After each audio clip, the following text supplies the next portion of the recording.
Assalomu alaykum kanalimiz kuzatuvchilari. Mana Xitoydan to'g'ridan-to'g'ri biz omborimizga drabilkalarimiz yetib keldi.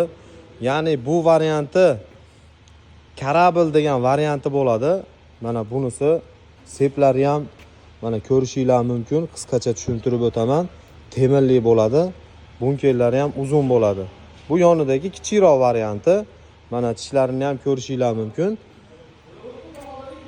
Oho, buni ichlari ham polniy texnika. Mana bunisidan tortib kiradi. Bu yanchi beradi. Bu 6 tali ekan, mana tishlari ham ancha baquvvat detaldan tayyorlangan va bunisi mayin pichonlar va somonlar uchun maydalab beradi. Mana bu oldidan otib beradi. Mana motorlariga keladigan bo'lsak, motorlari 220-3000 оборот bo'ladi. 100% misat motkali bo'ladi. Kilovati 3 kilovatli bo'ladi bularimiz. Max motor bo'ladi. Ancha katta baquvvat motor bo'ladi. Mana ismini ham ko'rib o'tishinglar mumkin.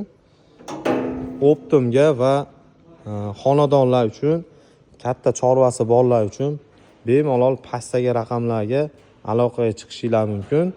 Mana shulardan tavsiya qilamiz. Ho'lga, quruq hashaylar uchun bemalol maydalab beradi.